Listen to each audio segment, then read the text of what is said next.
It doesn't start with gold, but with dust. November 1922 in the Valley of the Kings. A pickaxe hits something hard, not by accident. An edge. And in the rubble, the upper edge of a step begins to emerge. To the men, it's just stone. To Carter, it is geometry. A clean cut in the rock, by design, hidden. Someone sealed off a way down here. And if this path really leads somewhere, then the valley has lied to us for years. I force myself to stay calm. One step is small, but it is unmistakable. I wipe the dust away, as if uncovering a secret I can't resist. And yet, something inside me trembles. Not fear. Hope. If this is an entrance, then all the effort wasn't for nothing. Then the valley hasn't beaten us. Then it was only waiting.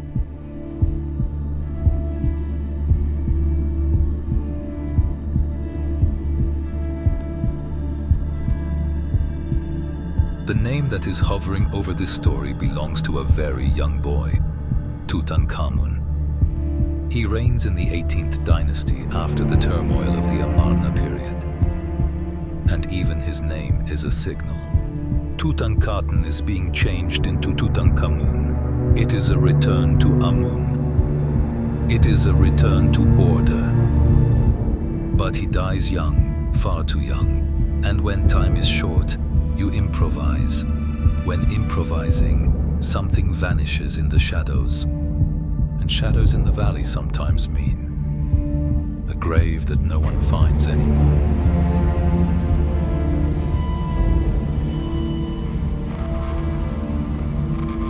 Tutankhamun fascinates me because he seems like a gap in the lists, a young king cut short far too soon. When a life is cut short so abruptly, something unfinished is often left behind, and unfinished things vanish more easily.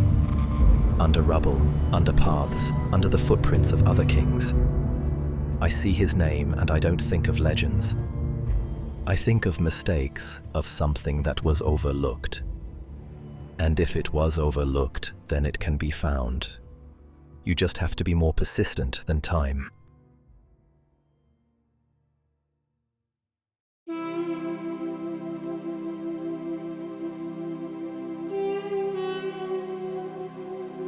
You can't really learn history if you're just memorizing thousands of different dates. That's not history. History is when you're seeing the bigger picture, and for that, I am incredibly and deeply grateful to my history teachers because they did exactly that, and ultimately, they were the ones who truly made it all happen, as you can clearly see.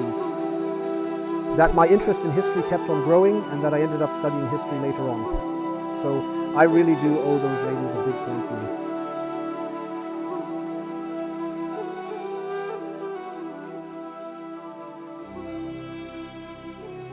Yes, a very warm welcome to a brand new episode of History Project.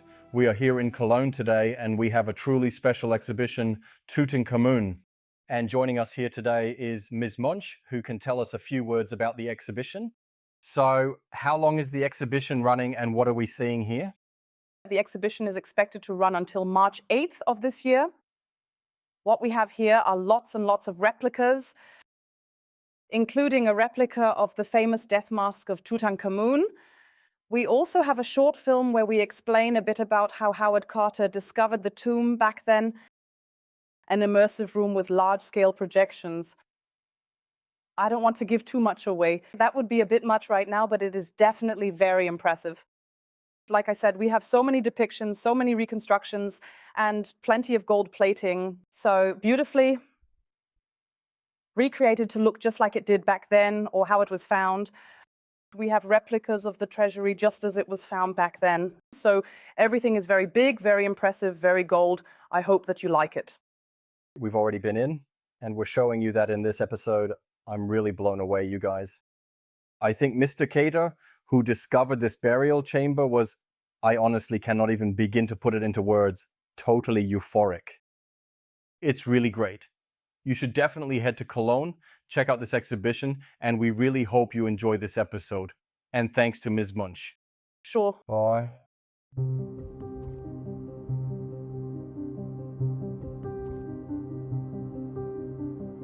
Kater's goal is no myth, but a place, a grave, and it could be smaller than many people expect.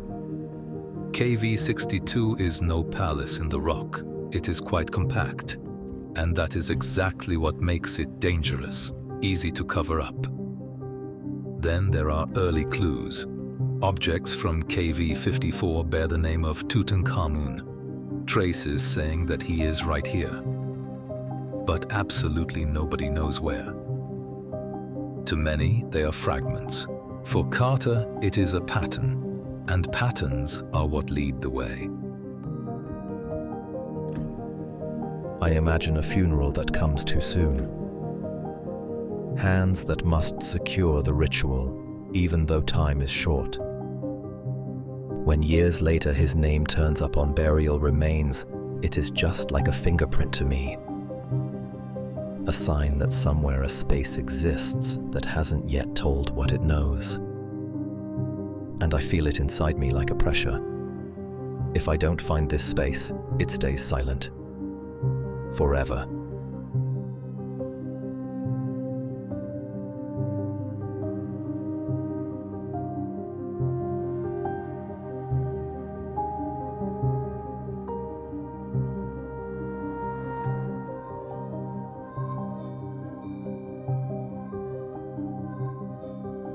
What we essentially have here is the dynasty, the 18th dynasty of the entire family of Tutankhamun.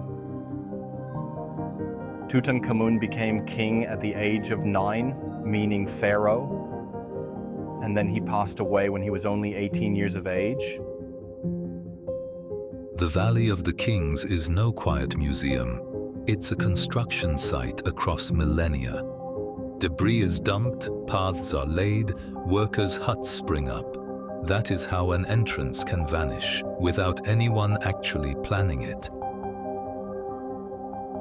That's why many expect only broken seals and empty chambers. But Carter works against this habit of getting used to loss. He's not looking for stories, he's looking for logic. And logic is rarely convenient in the valley.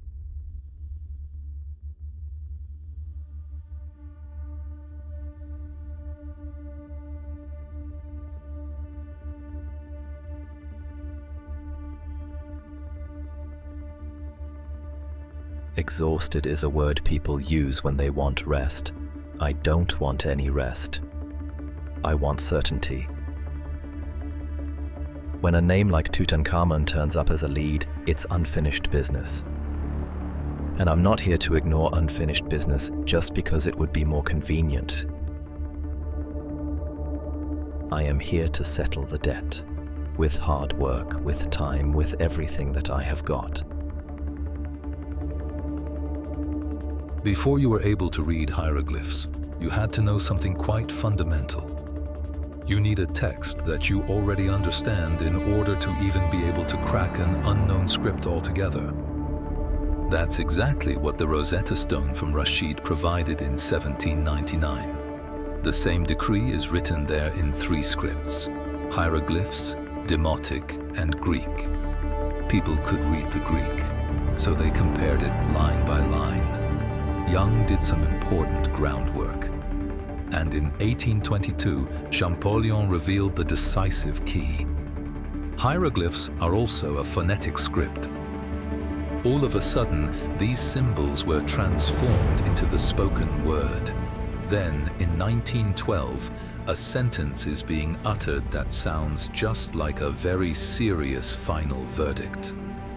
Theodore M. Davis declares the valley practically exhausted. For many, this is the final word. For Carter, it's a mistake, because Carter counters with data, find lists, terrain, debris lines, the clues from KV-54. Nothing about it is romantic. Everything is methodical, and that is exactly why it's dangerous. Because method unmasks the randomness.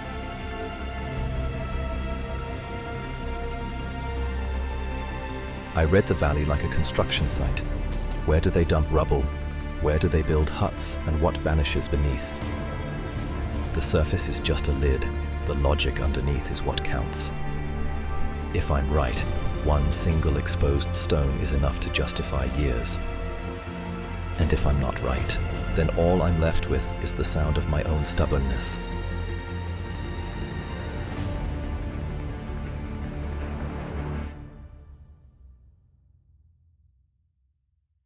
Carter is not an accidental hunter. In 1899, he becomes the chief inspector of antiquities of Upper Egypt. He learns protection, documentation, clean workflows. He brings this discipline to every dig, grids instead of gut feeling. In a valley full of rumors, method is his sharpest weapon. For searching methodically doesn't mean finding faster, but he finds with more certainty, and certainty determines if a find becomes history or just a scandal. I've seen all too often how haste destroys evidence. Order is no luxury, it is respect.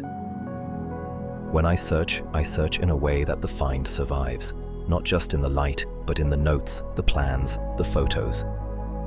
Otherwise, a discovery is just noise. And I haven't given my life for noise. I wanted to hold fast. In 1905, Carter's career in the Antiquities Service breaks. An incident in Saqqara. Carter defends the Egyptian guards, refuses to apologize, and resigns. Without a post, he lives off drawings and commissions. The search for a major tomb thus becomes more than archaeology. It turns into a struggle for a comeback, for meaning, for the feeling that he did not fall in vain. Saqqara showed me how fast you fall out of the system. After that, I was left with work without security. And in this uncertainty, an idea grows until it takes hold of you. If I'm already living without a net, then I at least want to know I was right to still believe the valley had what it takes. Not for fame, for me, to breathe again at night.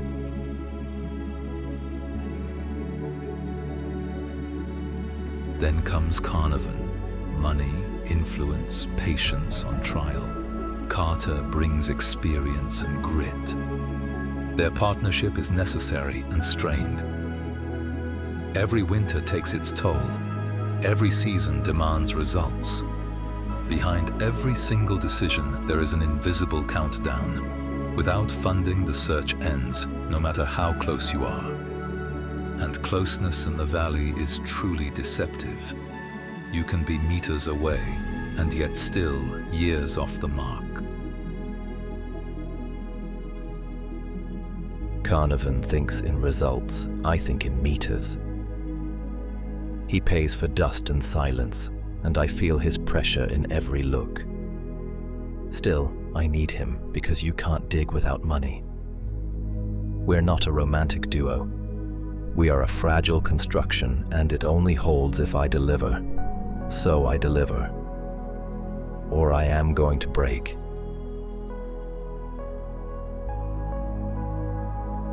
In 1914, Carnarvon gets the concession. Then the First World War slows things down. From 1917, Carter digs seasonally, systematically, grid by grid. It does not look heroic at all.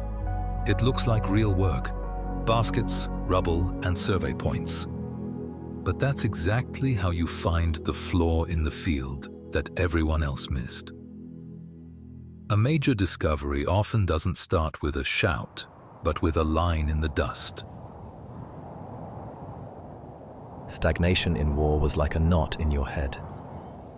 When we resume work, I'll turn the valley into a chessboard. Every skipped space would be a reproach later. People see baskets, I see decisions. And I know that if we win, it is not just by luck, but rather through completeness. Step by step, until the valley has no excuses left. Years pass. The big find remains elusive. Carter finally focuses on the area near Ramesses VI, right where the workmen's huts once stood. To outsiders, it looks like stubbornness. For Carter, it's the last piece of pure logic. If an entrance was covered up, it was exactly where they later built and dumped. And if it is not there, then perhaps it is just quite simply nowhere. I'm not looking for miracles, I'm looking for inconsistencies. A spot that's too quiet because it was never exposed. Carnarvon's patience is wearing thin. I understand that, but I can't honestly say I don't know. I can only say, not yet. And this not yet is all that's holding me.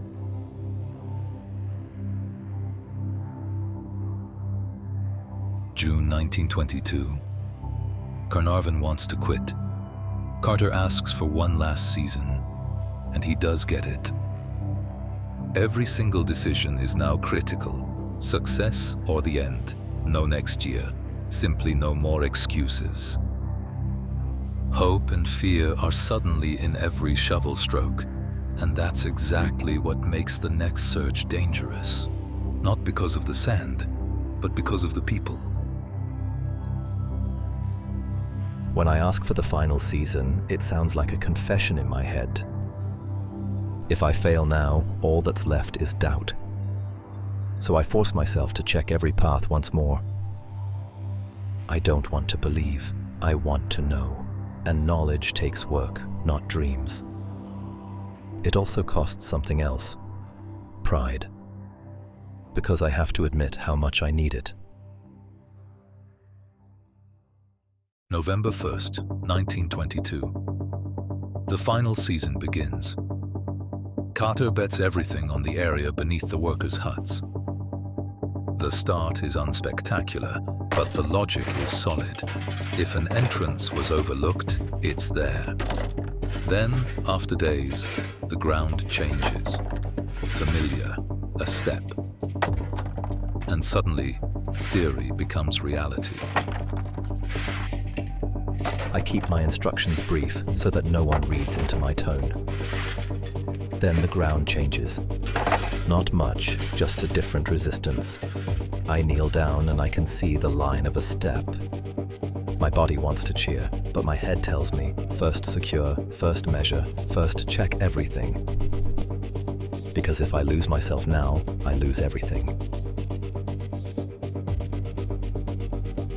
November 4th, the first step. November 5th, the first plastered and sealed door. Now the search is taking shape. Carter has the entrance covered again to protect it and informs Carnarvon. In this valley, a discovery isn't just archaeology, it's a risk. Because what is found, others will want to take. At the door, I feel responsibility, not triumph. Seals signify order. And order means we aren't the first ones who want access. I'll have it all covered up again. Not from hesitation, for protection. A find only lives as long as you defend it.